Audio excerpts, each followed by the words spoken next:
Good morning everyone. आज हम study करेंगे प्रोटोजोवन डिजीज़ के अंतर्गत ट्रिपेनोसोमियासिस। ट्रिपेनोसोमियासिस डिजीज़ जो है वो वास्तव में ट्रिपेनोसोमा पैरासाइट के द्वारा होता है, जो फ्लैजिलेट पैरासाइट है।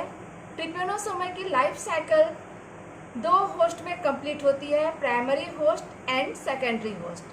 प्राइमरी होस्ट जो है वो इंसेक्ट्स या लीच हो सकता है। Secondary host human and other vertebrates animal होते हैं। इंसेक्ट जो है वो इसका डिजीज़ वेक्टर है। स्पीसीज़ अगर हम देखें तो ट्रिपेनोसोमा की 3 स्पीसीज़ पाई जाती है। First Trypanosoma gambiense, second Trypanosoma cruzi and third Trypanosoma rhodesiense. Disease Trypanosoma gambiense के द्वारा स्लीपिंग सिकनेस होता है, जो सेंट्रल नर्वस सिस्टम पे इफेक्ट डालता है। ट्रिपेनोसोमा क्रूज़ाई के द्वारा चागास डिजीज़ होता है, जो साउथ अमेरिका में मोस्ट पॉपुलर डिजीज़ है। ट्रिपेनोसोमा रोडियंस से भी स्लीपिंग सिकनेस डिजीज़ होता है। स्ट्रक्चर अगर हम देखें तो सभी स्पीसीज़ में स्ट्रक्चर समान है। बॉडी जो होती है इनकी यूनिसेलुलर है। Long flattened leaf like structure होता है। एंटीरियर इंड अगर हम देखें तो वो थिन पॉइंटेड होता है, जबकि पोस्टीरियर इंड जो है वो एंटीरियर इंड की अपेक्षा ब्रॉड होता है। बॉडी को अगर हम देखें तो यहाँ पे आउटर पेलिकल लेयर पाया जाता है। न्यूक्लियस इसमें एकदम स्पष्ट दिखाई देता है। पोस्टीरियर इंड ऑफ बॉडी, वहाँ पे हमको बेसल ग्रैन्यूल्स या फिर ब्लिपेरोप्लास्ट दिखाई देता है, और इसी ब्लिपेरोप्लास्ट से फ्लैजिला जो है वो अटैच्ड होता है। फ्लैजिला का पोजीशन देखें तो ये इस ब्लिपेरोप्लास्ट से होकर के पूरी बॉडी लेंथ को कवर करते हुए एंटीरियर इंड में जाकर के स्वतंत्र हो जाता है। फ्लैजिला जो है वो बॉडी के साथ अंडुलेटिंग मेम्ब्रेन के द्वारा अटैच होता है। पैरासाइट के साइटोप्लाज्म को देखें तो उसमें माइटोकॉन्ड्रिया प्रेजेंट है, जो कि होल बॉडी लेंथ को कवर किए हुए है। इसके इनसाइड में अगर हम देखें साइटोप्लाज्म में ही, तो वहाँ पे हमको डीएनए स्ट्रैंड दिखाई देता है, जो कि काइनेटोप्लास्ट डीएनए के रूप में प्रेजेंट है। साइटोप्लाज्म में इसके अतिरिक्त several cytoplasmic organelles like Golgi body, endoplasmic reticulum, ribosomes आदि हमको दिखाई देते हैं। ट्रिपेनोसोमा का स्ट्रक्चर इस प्रकार से होता है। यहाँ पे आप देख रहे हैं एक स्पिंडल से फ्लैटेंड लीफ लाइक स्ट्रक्चर दिख रहा है। यहाँ आउटर कवरिंग जो है वो पेलिकल की है। इसके बाद आप देख रहे हैं ये स्वतंत्र रूप से फ्री फ्लैजिलम आपको दिखाई दे रहा है। इसके साथ यहाँ पर ये आप देख रहे हैं अंडुलेटिंग मेम्ब्रेन। फिर ये इसकी बॉडी में ये आप देख रहे हैं पूरा का पूरा माइटोकॉन्ड्रिया पाया जा रहा है। ये जो डॉट जैसा दिख रहा है वो है आपका ब्लिपेरोप्लास्ट। ये वाला पोर्शन जो है काइनेटोप्लास्ट डीएनए है, और अंदर की ओर आप देख रहे हैं न्यूक्लियस क्लियर स्पष्ट दिखाई दे रहा है। न्यूक्लियस, राइबोसोम्स, एंडोप्लाज्मिक रेटिकुलम आदि। Now the second part of trypanosomiasis, polymorphism in Trypanosoma. Blepharoplast, flagellum, kinetoplast के पोजीशन के आधार पे ट्रिपेनोसोमा जो है वो 4 टाइप्स या 4 स्टेजेस में पाया जाता है। पहला स्टेजेस जो है लिस्मेनियल स्टेज कहलाता है। इसमें आप देख रहे हैं काइनेटोप्लास्ट जो है वो अप साइड में दिखाई दे रहा है आपको। फिर वहाँ पे फ्लैजिलम जो है रिड्यूस फॉर्म में है, नहीं दिख रहा है। न्यूक्लियस जो है वो नीचे की ओर दिखाई दे रहा है, और इसका स्ट्रक्चर अगर हम देखें तो ओवल बॉडी शेप होता है, जिसको लिस्मेनियल फॉर्म कहा जाता है। दूसरा होता है क्रिथिडियल फॉर्म। क्रिथिडियल फॉर्म जो है इसमें काइनेटोप्लास्ट एंड ब्लिपेरोप्लास्ट जो है वो एंटीरियर इंड पे पाया जा रहा है। न्यूक्लियस जो है वो बॉडी के सेंटर में है, और फ्लैजिलम जो है स्मॉल एंड फ्री।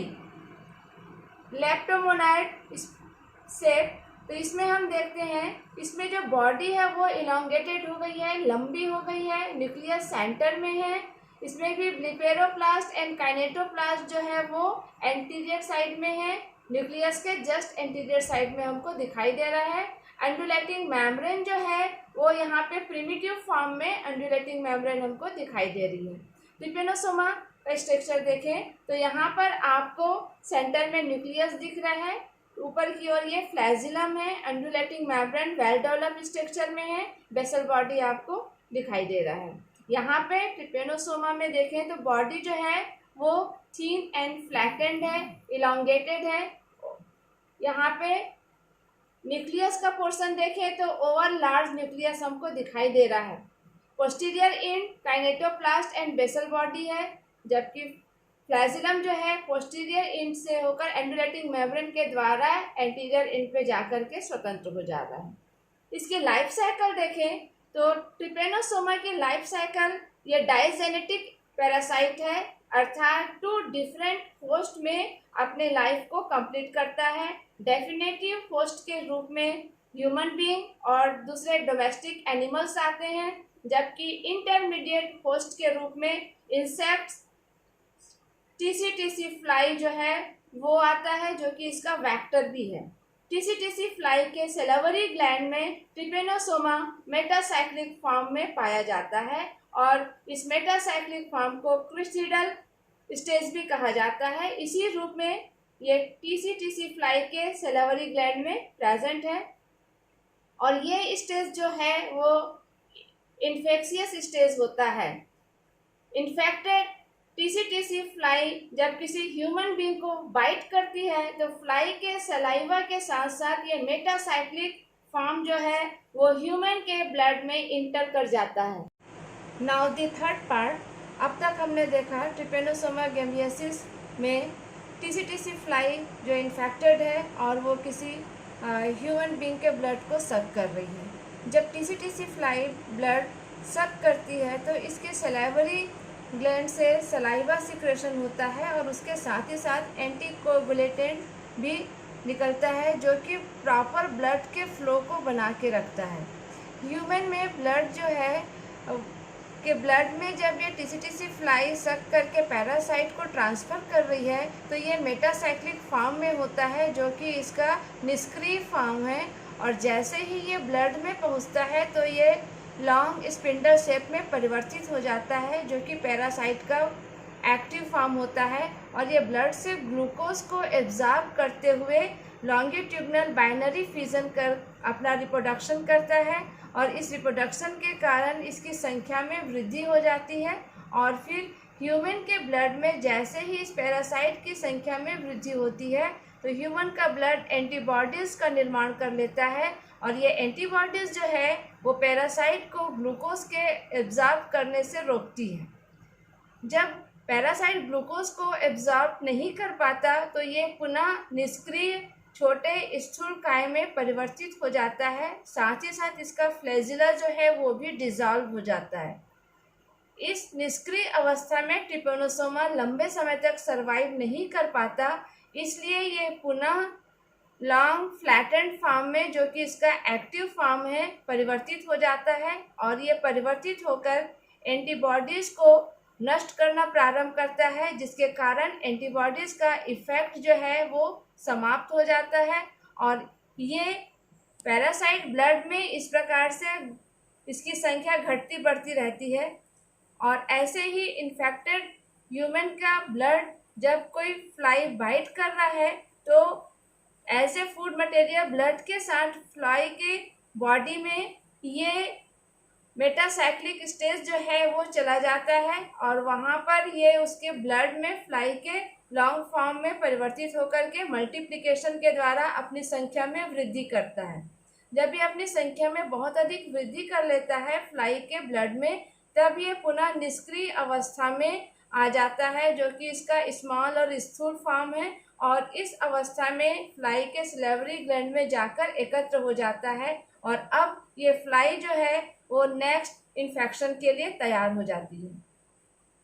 अब हम लाइफ स्पैन देखें तो टीसी फ्लाई में शॉर्ट स्टम्पी फॉर्म से लेकर के लॉन्ग फॉर्म जो कि एक्टिव है, वहाँ से लेकर मल्टीप्लिकेशन फॉर्म तक का टोटल समय जो है टाइम वो 20 डेज का होता है, जबकि यह समय ह्यूमन बीइंग में 15 डेज का होता है। पैथोजेनिसिटी ट्रिपेनोसोमा गैम्बियंस और ट्रिपेनोसोमा रोडियंस जो है ये दोनों स्लीपिंग सिकनेस डिजीज को उत्पन्न करती है और दोनों का लाइफ साइकिल सेम ही है। इन्फेक्शियस स्टेज जो है टीसीटीसी फ्लाई से ह्यूमन ब्लड में जब इंटर कर रही है तो ये टिश्यूज में अगर पहुंच गई तो वहां पर ये प्रोटेक्ट हो जाती है और मल्टीप्लिकेशन करती है और अपनी संख्या में वृद्धि कर लेती है। फिर वहां पर से ये ब्लड सर्कुलेशन के द्वारा इसका इन्फेक्शन लिम्फ नोड्स को, सेंट्रल नर्वस सिस्टम को होता है और ये इन्हें डैमेज करना प्रारंभ कर देती है।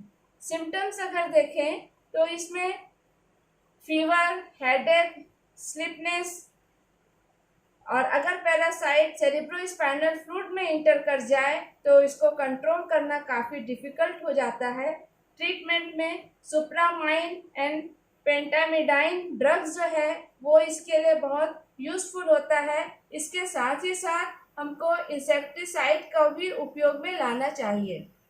थर्ड स्पीसीज जो है वो है आपका ट्रिपेनोसोमा क्रूजियाई। ट्रिपेनोसोमा क्रूजियाई के भी 2 होस्ट होते हैं और ये अपना लाइफ साइकिल 2 होस्ट में कंप्लीट करती है। पहला है रेडियोविड बग और दूसरा होता है ह्यूमन। इन्फेक्टेड ह्यूमन की बॉडी से अगर ये बग ब्लड सक कर रही है या उसे बाइट कर रही है तो ये इन्फेक्टेड स्टेज जो है वो मेटासाइक्लिक स्टेज बग की बॉडी में चला जाता है और बग में ये बाय स्टूल इन्फेक्शन को फैलाता है। क्योंकि बग के स्टूल के द्वारा ये इन्फेक्शन को फैला रहा है तो ह्यूमन के हाथों के द्वारा, एक्सपोज्ड म्यूकस मेम्ब्रेन के द्वारा, घावों के द्वारा, आंखों के द्वारा इसका इन्फेक्शन जो है वो फैलता है।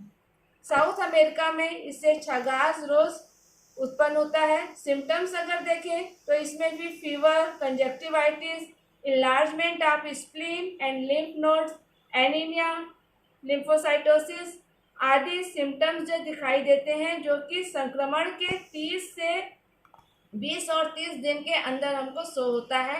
ट्रीटमेंट में हम देखें तो ट्रीटमेंट नाइट्रोफुरेजोन टैबलेट जो है इसका 18.375 ग्राम इन 27 डेज अगर दे तो ये डिजीज जो है वो कंट्रोल हो जाती है। इसके साथ ही साथ यूज ऑफ इंसेक्टिसाइड्स और avoiding the bytes of the insects के या बग के काटने को अवॉइड करना चाहिए, जिसके लिए हमको मॉस्किटो नेट जो है वो यूज में लाना चाहिए।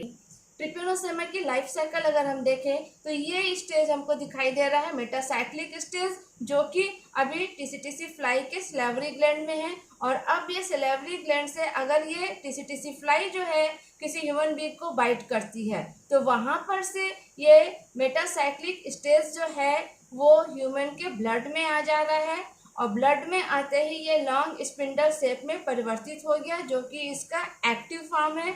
और चूंकि ये एक्टिव फॉर्म में है और अब ये ब्लड से ग्लूकोज को एब्जॉर्ब करते हुए लॉन्गिट्यूडनल बाइनरी फ्यूजन कर रहा है और बाइनरी फ्यूजन करके अब ये मल्टीप्लिकेशन फॉर्म में आ गया। यहाँ पे बहुत अधिक संख्या में ये वृद्धि कर लिया ह्यूमन के ब्लड में। जब ये बहुत अधिक संख्या में ह्यूमन ब्लड में वृद्धि कर लेता है तो ह्यूमन ब्लड में एंटीबॉडीज़ का फॉर्मेशन हो जाता है। जैसे ही एंटीबॉडीज़ का ये फॉर्मेशन हो गया तो अब इसको ग्लूकोज मिलना बंद हो जाता है। अब इसलिए ये पुनः छोटे स्थूलकाय बॉडी में परिवर्तित हो गया, जो कि इसका निष्क्रिय अवस्था है। इसी निष्क्रिय अवस्था में ये ह्यूमन के ब्लड में पाया जा रहा है और इस प्रकार से इन्फेक्टेड ह्यूमन ब्लड को जब टीसीटीसी फ्लाई बाइट करती है तो ये enter in tsetse fly by biting male उसके शरीर के अंदर ये निष्क्रिय अवस्था जो है वो इंटर कर जाती है और उसके ब्लड में जाकर के ये पुनः लॉन्ग स्पिंडल शेप में परिवर्तित हो जा रही है। फिर वही रिपीट हो रहा है, यहाँ पे लॉन्गिट्यूडनल बाइनरी फ्यूजन हो रहा है। इसके पश्चात ये बहुत अधिक संख्या में बढ़ गई और फिर लास्ट में ये शॉर्ट छोटे इसमें परिवर्तित हो जाती है रूप में और इस अवस्था में ये टीसीटीसी फ्लाई के सिलेवरी ग्लैंड में जाकर के सुरक्षित रहती है और अगले नेक्स्ट इन्फेक्शन के लिए तैयार है। अब ये किसी स्वस्थ मनुष्य को अगर टीसीटीसी फ्लाई बाइट कर रही है तो फिर वहाँ पर ये जो आपका फॉर्म है मेटासाइक्लिक वो पुनः ह्यूमन बीइंग की बॉडी में चला जाता है और इस प्रकार इसका लाइफ साइकिल जो है वो वन बाय वन कंप्लीट होता चला जाता है। यहाँ पे आपका ट्रिपेनोसोमियासिस डिजीज जो है कंप्लीट हो जाता है। Thank you.